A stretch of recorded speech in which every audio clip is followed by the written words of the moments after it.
Hello everyone, welcome to nursing new knowledge. तो आज हम लोग देखने वाले हैं ब्लड, जो कि किसी भी कॉम्पिटिटिव एग्ज़ाम के लिए बहुत ही इम्पोर्टेंट है। तो देखते हैं हम लोग। पहला क्वेश्चन है, what is the main component of blood, यानी कि ब्लड का मेन कंपोनेंट कौन सा होता है। तो सबसे पहले हम लोग जानेंगे कि ब्लड क्या है। तो जैसा कि हम लोग जानते हैं कि ब्लड एक टाइप का कनेक्टिव टिश्यू है, या हम लोग ये भी बोल सकते हैं कि blood is a living tissue, यानी कि यह एक टिश्यू है। कैसा? लिविंग, जो कि सर्कुलेट करता है ह्यूमन बॉडी में ब्लड से ब्लड वेसल्स में, और it made up plasma and blood cell, यानी कि ये प्लाज्मा और ब्लड सेल का बना हुआ होता है। और इसका मेन फंक्शन होता है ट्रांसफ़र करना। किसको? O2 एंड न्यूक्लियस को हमारे बॉडी में ट्रांसफ़र करता है, हमारे बॉडी में ट्रांसपोर्टेशन का काम करता है। तो ये क्या क्वेश्चन है, what is the main component of blood, यानी कि ब्लड का मेन कंपोनेंट क्या है।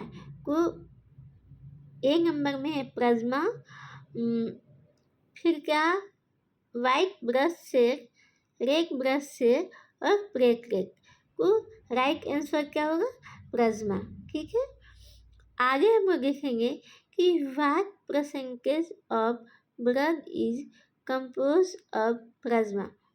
तो इसमें देखेंगे 45%, 55%, 75% और 95%। तो जैसा कि हम लोग जानते हैं कि जो ब्लड होता है ये दो टाइप का होता है। एक होता है प्लाज्मा और दूसरा होता है फर्स्ट एलिमेंट। जो कि प्लाज्मा होगा ये कितना होता है? 55%। तो यहाँ से हमें क्या मिल गया? क्वेश्चन का आंसर मिल गया, यानी कि what percentage of blood is compose of plasma, यानी कि ब्लड में प्लाज्मा कितना परसेंट पाया जाता है। तो हम लोग क्या देखें कि ब्लड में जो प्लाज्मा होता है ये 55% पाया जाता है, यानी कि बी क्या है? करेक्ट है। को और जो फर्स्ट एलिमेंट होगा ये कितना होगा? 45%। को सबसे पहले हम देखेंगे कि कंपोजिशन ऑफ ब्लड क्या है। तो कंपोजिशन ऑफ ब्लड में है प्रोटीन, न्यूट्रिएंट, एमिनो एसिड और गैसेस। को प्रोटीन में 3 टाइप आता है, एल्बुमिन, ग्लोबुलिन और फाइब्रिनोजेन। और जो फर्स्ट एलिमेंट है इसमें आता है प्लेटलेट, इरिथ्रोसाइट और ल्यूकोसाइट, या हम लोग बोल सकते हैं आरबीसी, डब्ल्यूबीसी या प्लेटलेट। तो जो ल्यूकोसाइट होता है ये 2 पार्ट में डिवाइड किया गया है ल्यूकोसाइट को, ग्रैनुलोसाइट और अग्रैनुलोसाइट। और जो ग्रैनुलोसाइट होता है इसे 3 पार्ट्स में डिवाइड किया गया है, बेसोफिल, न्यूक्लियोफिल और एस्मोफिल। और अग्रैनुलोसाइट को 2 पार्ट में डिवाइड किया गया है, मोनोसाइट और लिम्फोसाइट। और नेक्स्ट क्वेश्चन हमारा है, which plasma protein is responsible for maintaining osmosis pressure। को ऑप्शन है फाइब्रिनोजेन, एल्बुमिन, ग्लोबुलिन और हीमोग्लोबिन। को राइट आंसर होगा एल्बुमिन। को एल्बुमिन क्या है? तो हम लोग बोल सकते हैं कि albumin 60% maintain osmosis pressure and help transport hormone and drug, यानी कि एल्बुमिन का मेन काम है कि ये ऑस्मोसिस प्रेशर को 60% मेंटेन करता है, और ये हेल्प करता है ट्रांसपोर्ट में। किसका ट्रांसपोर्ट में? वो हार्मोन और ड्रग का ट्रांसपोर्टेशन में हेल्प करता है। क्या? एल्बुमिन। को राइट आंसर क्या हो गया? एल्बुमिन। नेक्स्ट है कि what is the life span of RBC, यानी कि आरबीसी का जीवन काल कितने दिन का होता है। तो नॉर्मली हम लोग जानते हैं कि आरबीसी का जो जीवन काल होता है वो 120 दिन का होता है, यानी कि राइट आंसर क्या हो गया, सी हो गया।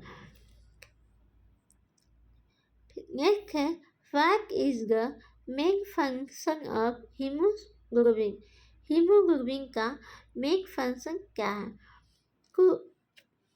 Blood clotting, oxygen transport, fighting infection और डाइजेस्टिंग फूड, यानी कि हीमोग्लोबिन का मेन फंक्शन होता है कि ये O2 को ऑक्सीजन को ट्रांसफर करता है। ठीक है, तो राइट आंसर क्या हो गया, बी हो गया, यानी कि what is the main function of haemoglobin.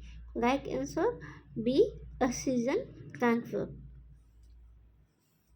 या हम बोल सकते हैं कि oxygen transfer is a critical physiological process, यानी कि जो ऑक्सीजन ट्रांसफर है ये एक टाइप का क्रिटिकल फिजियोलॉजिकल प्रोसेस होगा जो कि इंश्योर करता और tissue receive and adequate oxygen for circular respiration and energy production, यानी कि हम ये भी बोल सकते हैं कि ये क्या करता है, जब हमारे बॉडी में हीमोग्लोबिन का ट्रांसपोर्टेशन होगा वो क्या करता है, हीमोग्लोबिन कैरी करता है। या हम बोल सकते हैं कि जो आरबीसी होगा ये क्या करता है, ये हमारे बॉडी में एक टाइप का लिक्विड टाइप का होगा जो कि O2 को भी ट्रांसपोर्टेशन में हेल्प करता है, जिससे हमारे बॉडी को क्या मिलता है, एनर्जी मिलता है, यानी कि एनर्जी प्रोडक्शन में हेल्प करता है। The production of RBC cell is called, इसमें क्या होगा, हीमोलाइटिस, ल्यूकोपोएसिस और थ्रोम्बोपोएसिस को इसमें हम लोग जानते हैं कि leucopoiesis is the process by which red blood cell produced in the bone marrow, यानी कि जैसा कि ल्यूकोपोएसिस क्या है, रेड ब्लड सेल यानी कि आरबीसी को ही ल्यूकोपोएसिस कहते हैं और इसका फॉर्मेशन कहाँ पे होता है, इसका फॉर्मेशन बोन मैरो में होता है। तो इसका राइट आंसर क्या हो गया, the production of red blood cell is called, तो राइट आंसर हो गया ल्यूकोपोएसिस। नेक्स्ट क्वेश्चन है which organ is primary responsible for leucopoiesin production, इसमें है liver, kidney, spleen and bone marrow. तो हम लोग जानते हैं कि इसका जो किडनी होगा ये क्या होगा, ये बिंग शेप का होगा और number of kidney in the human body 2 होगा। तो एक बार हम लोग क्वेश्चन को देखेंगे, which organ is primary responsible for leucopoiesin production, को ऑप्शन नंबर ए है लीवर, बी है किडनी और सी है स्प्लीन और डी है बोन मैरो, राइट आंसर होगा किडनी। नेक्स्ट क्वेश्चन है व्हाइट ब्लड सेल ल्यूकोसाइट को which of the following is a granulocyte, यानी कि इसमें क्या है, ऑप्शन में ए मोनोसाइट, लिम्फोसाइट, बेसोफिल और ल्यूकोसाइट, तो राइट आंसर है बेसोफिल। को आई थिंक आप सभी को समझ में आया होगा। अगर किसी को कोई भी कंफ्यूजन है वो कमेंट में बता सकते हैं। तो आज का क्लास हमारा यहीं पे ख़त्म होता है। Thank you so much student.